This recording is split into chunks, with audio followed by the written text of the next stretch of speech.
एक बार की बात है, एक गरीब औरत थी जिसका नाम आयशा था। वो एक छोटे से गांव में अपने माता पिता और छोटे भाई बहनों के साथ रहती थी। उसके पिता एक किसान थे, लेकिन खेत बहुत उपजाऊ नहीं था और वे अक्सर किसी तरह का गुजारा करते थे। आयशा एक बुद्धिमान और जिज्ञासु लड़की थी।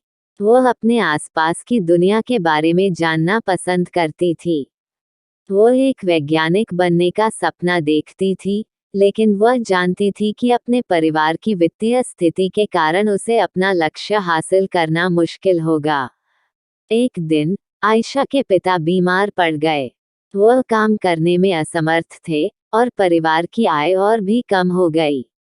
आयशा को अपने परिवार की मदद करने के लिए स्कूल छोड़ना पड़ा। आयशा ने अपने परिवार का समर्थन करने के लिए कड़ी मेहनत की। उसने घरों की सफाई और खेतों में काम करने जैसे अजीब अजीब काम किए।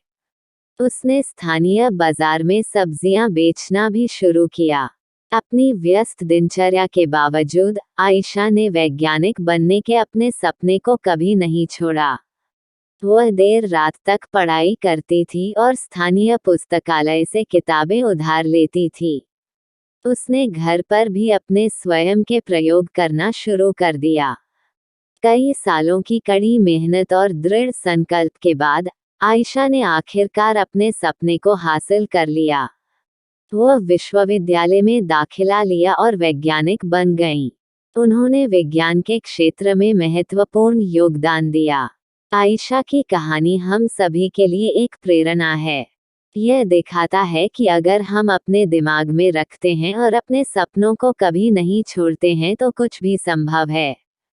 यह भी दिखाता है कि हमारे जुनून का पालन करना महत्वपूर्ण है, भले ही यह मुश्किल हो।